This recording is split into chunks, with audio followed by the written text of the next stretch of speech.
queridos alunos. Com alegria encontramos mais uma vez. Hoje nós vamos falar sobre o Estado dentro da filosofia do Hegel, tá? Nós vamos ver o Estado, nós não vamos ver toda a filosofia do Hegel, tá?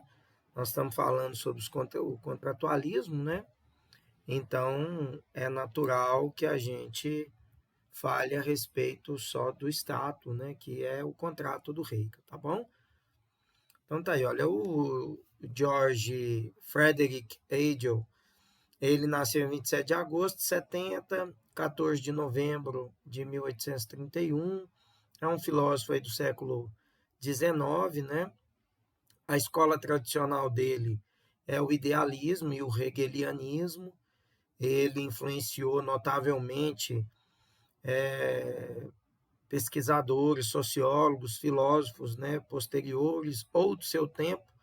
Entre eles, ele influenciou Karl Marx, o Lenin, o Gramsci, o George Lucas, Henri Lefebvre, o Adorno, o Herbert Marcuse, o Friedrich Nietzsche, vários outros, né? E foi influenciado pela filosofia do Platão, do Aristóteles, do Descartes, Spinoza, Leibniz, Kant, Fichte, Rousseau, Montesquieu, né? Todos esses do século XVIII, principalmente, e os da filosofia antiga, tradicional, Platão e Aristóteles, tá certo? Então, o idealismo, olha, é uma maneira, então, de explicar que as coisas que existem, gente, são determinadas por uma ideia universal, anterior a essa ideia. Então, o Hegel é reconhecido como um idealista, né? Mas não foi ele o primeiro nem o único a falar do idealismo. Nós já tínhamos ouvido falar do idealismo com Platão, com Aristóteles, com Descartes, né?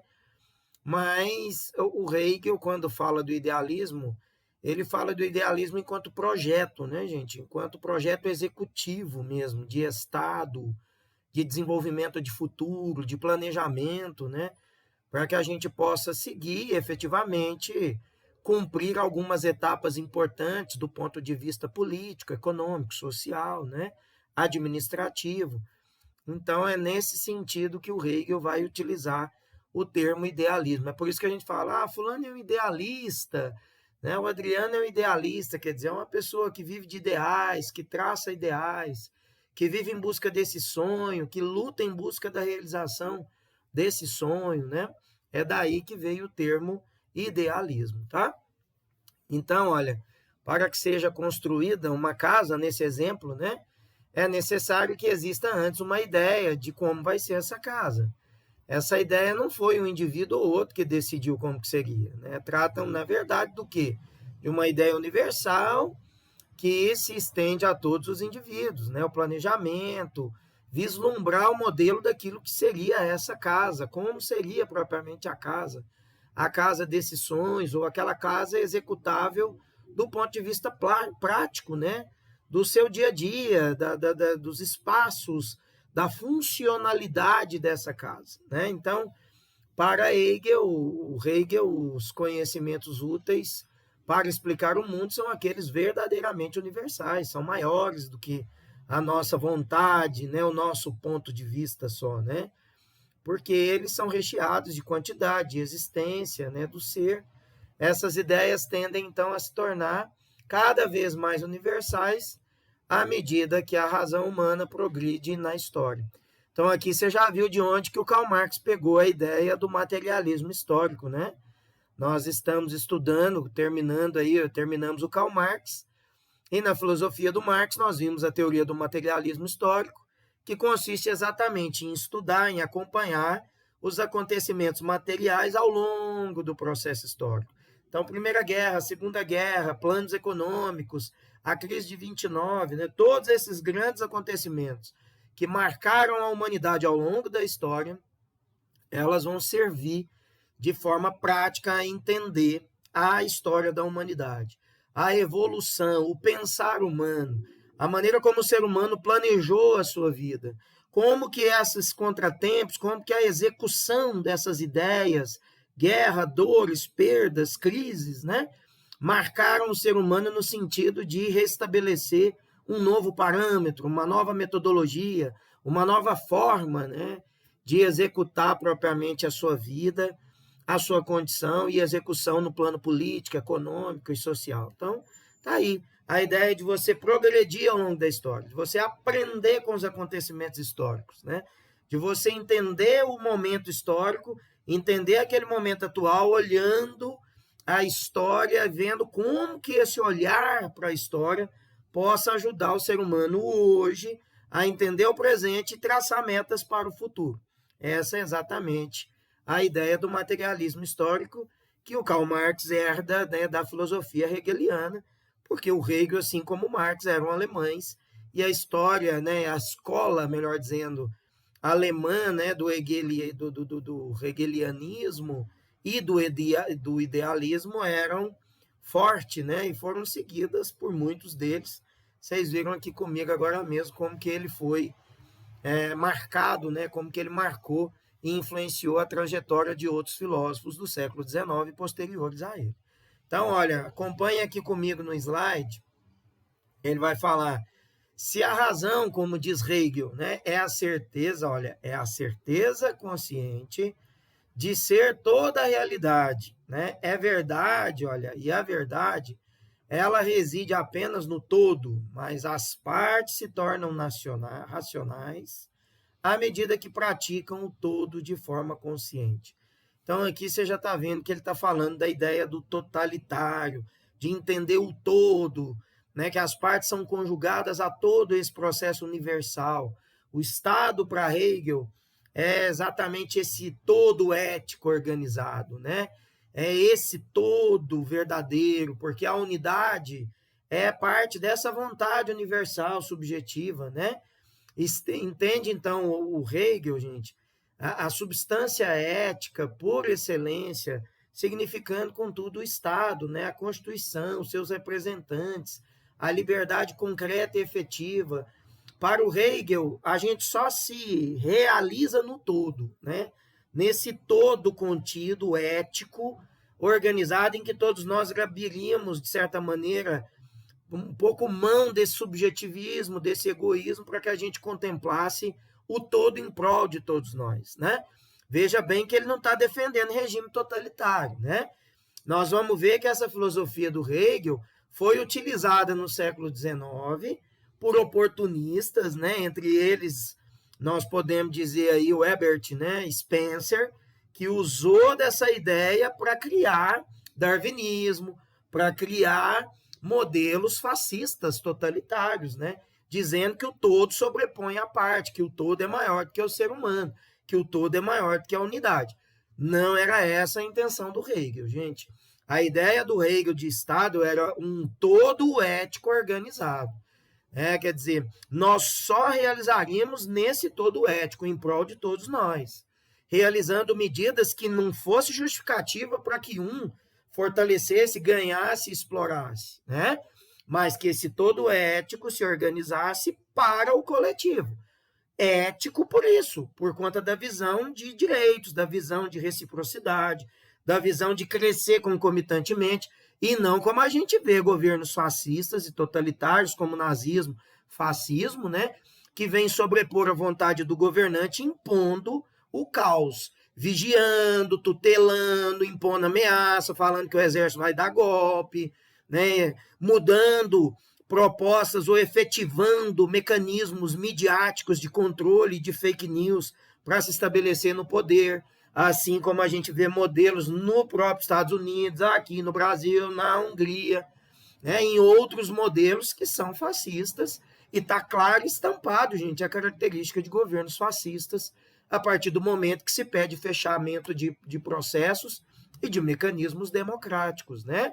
Fechar Congresso, fechar Supremo, de intervenção militar. Então, toda essa conversa, gente, é coisa de fascista. Isso é fascismo transvestido. A ideia de você tornar um Estado superior para um grupo em prejuízo do outro, que é tido como inimigo, aquele que questiona, aquele que é contra, aquele que defende a democracia tem que ser perseguido, né? Isso é puro fascismo, né?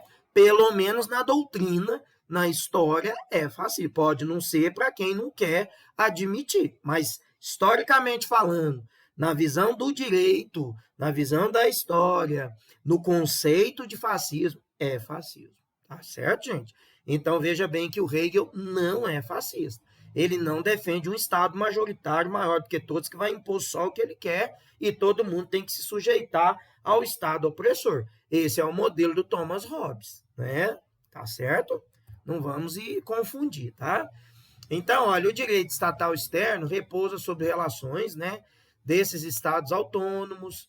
O Estado para Hegel, gente, é o que em si, né, é para si mesmo. Portanto, ele tem efetividade, essa universalidade, a totalidade plena de incluir a todos, de permitir que todos possam viver eticamente no mesmo espaço, de que esse Estado não seja superior a ninguém do ponto de vista de alguém ter privilégio para tirar do outro, ou de um grupo se unir, se tornar forte, para influenciar ideologicamente outros através de mídia, através de redes sociais, através de propaganda enganosa, né? De modo a distorcer a realidade e confundir os simples, os despolitizados. Não é isso que o Hegel está dizendo, tá? Essa totalidade, olha, se refere à união do espírito objetivo, o espírito subjetivo, em que o indivíduo tem a sua realidade e objetividade moral, sendo parte desse todo ético. Então, a minha vontade vai juntar com a vontade sua, com as nossas vontades, e eticamente nós vamos desenvolver um plano capaz de atender a todos concomitantemente. Não está dizendo aqui privilégio ou desigualdades. Está dizendo que esse Estado tem que se unir num todo ético, capaz de um não sobrepor a vontade do outro, de esse Estado não se tornar opressor por conta do uso do poder, da arma, né? Do poder econômico de uns que vai impor aos outros, né? A vontade desse grupo superior. Não é isso. Ele está dizendo um todo ético que vai repousar nela os nossos interesses objetivos e subjetivos, capaz de realizar o bem, capaz de desenvolver para todos, capaz de ser uma grande unidade ética, né? Ele frisa o tempo todo unidade ética.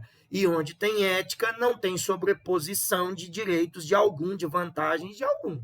Ético é de todos, ético é o respeito, a ética é a consciência de autonomia, a ética que é o desenvolvimento integral de todos, né?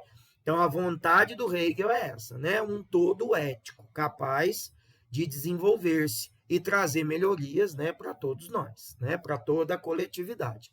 Então, o indivíduo, olha, ele tem uma relação jurídica para com o Estado, isso é, tem um tribunal acima de si que realiza o direito enquanto liberdade. Então, vocês estão vendo que o indivíduo tem a lei, né? O Estado é o olhar que vai fazer com que todos nós tenhamos essa característica de desenvolver o que é bom para todos.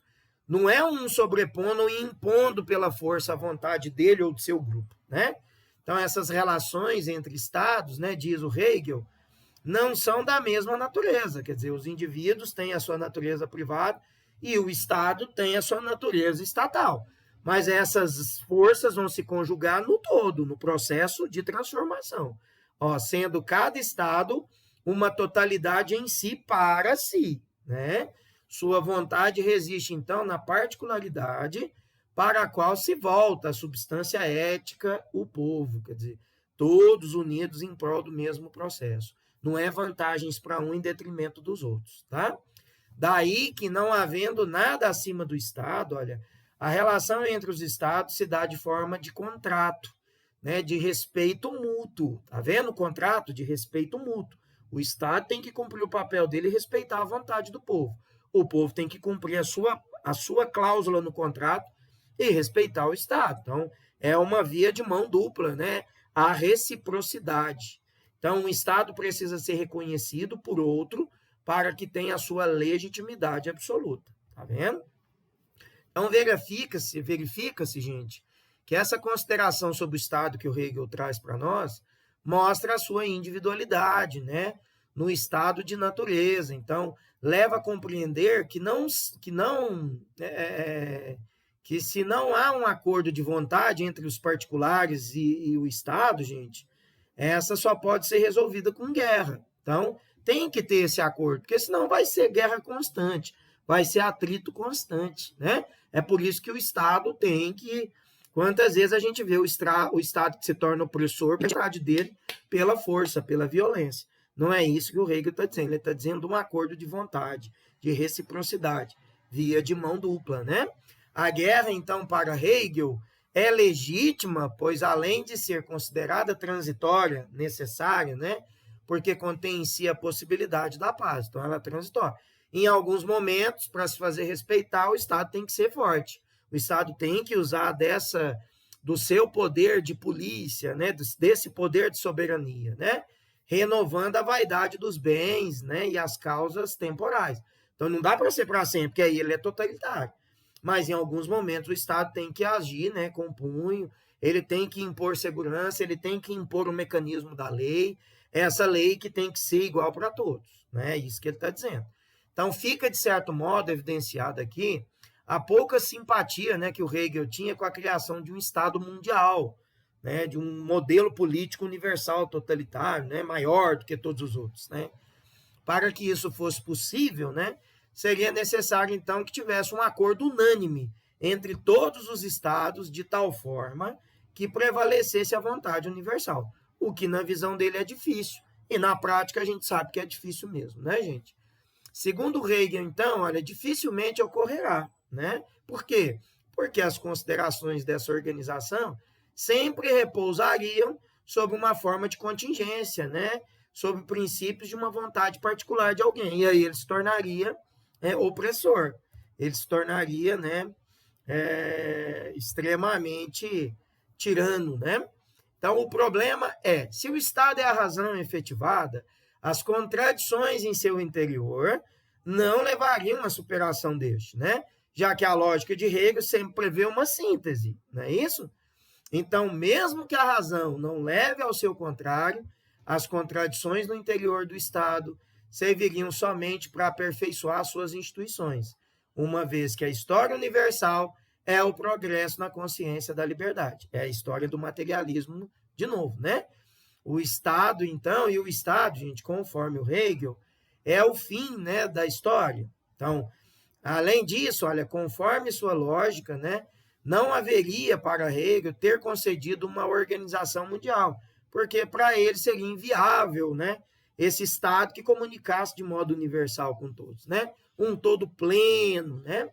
Estado é uma coleção anárquica de indivíduos, né, do que uma coleção Estado anárquica. O que é isso, né? O que é essa coleção, né? Como que seria essa coleção anárquica de indivíduos, né? Desorganizada de indivíduos. Então, são essas, gente, as principais questões que, com relação ao direito estatal, né, que o Hegel estabeleceu. O que se evidencia com essa teoria dele é a possibilidade, né, que a gente tem num determinado momento dessa particularidade, né? Pode ter contraste, gente, na juventude, essa juventude que idolatrava, né, Napoleão, por exemplo, e desprezava a Prússia, em um adulto servidor fiel do Estado prussiano, quer dizer, se verdadeiramente há um progresso da liberdade, né, na consciência dos indivíduos, porque este não se dá a nível, né, cosmopolita, amplo, universal, respeitoso, há sempre uma ideia de puxar a sardinha para o seu pires, né? De puxar para o seu lado, né? Restringindo, então, o espírito objetivo de um povo, né? E, com isso, de vários povos, não sendo, portanto, né, universal. Então, quer dizer, a preocupação dele, gente, das pessoas levarem sempre para os seus lados, tenderem a ponderarem sempre naquilo que conduz à sua orientação, à sua intenção, e desprezar e menosprezar as outras opiniões daqueles que deveriam compor esse todo ético, né? Então, ele vê o Estado, gente, em sua multiplicidade de relações exteriores. São várias relações, né? Sem nenhum fundamento que as justifique e as legitime, senão o acordo contratual. Por isso que tem que ter esse acordo, para garantir o que é papel dos Estados, tanto do povo, que forma o Estado, quanto do Estado maior, que é aquele que tem que gerir, né? Em caso contrário, se não tiver essa estrutura, se não tiver esse acordo, né, dar-se-á a guerra. E aí o Estado tem que ser opressor. E aí o Estado tem que usar da força e da violência, como nós já vimos ali há pouquinho, né? E até benéfica, devidamente justificada em determinados momentos, para que não transgrida, para que não ultrapasse os limites daquele todo ético, né, gente? Então, a visão do Hegel é essa. Nós chegamos ao final da nossa aula, né? Então, entender o Estado como uma unidade ética de todos, que tem que ser celebrada nesse acordo, cada um cumprindo a sua parte nesse acordo, né? Os Estados, quer dizer, o Estado administrativo e o Estado-povo, unindo nessa mão de via dupla em prol do todo, da transformação. Se não houvesse um acordo, haveria guerra. E essa guerra, segundo Hegel, poderia ser justificada exatamente para estabelecer a paz, para estabelecer o equilíbrio, para não permitir que as pessoas fiquem abusando do seu poder, da sua força ou da sua condição econômica, para estabelecer a paz, mas isso também não podia ficar por muito tempo, porque senão ele se tornaria tirano, ele se tornaria também opressor. Tá certo, gente? Eu espero que vocês tenham entendido. Esse estado do Hegel, ele vez ou outra, né, cai nas provas. As paulistas, né, sobretudo, gostam muito do estado hegeliano, né? E nós precisamos fazer os exercícios que seguem a aula para vocês fixarem o conteúdo, tá bom? Foi um prazer estar com vocês, um grande abraço. Eu vejo vocês nas próximas aulas, tá? Tudo de bom.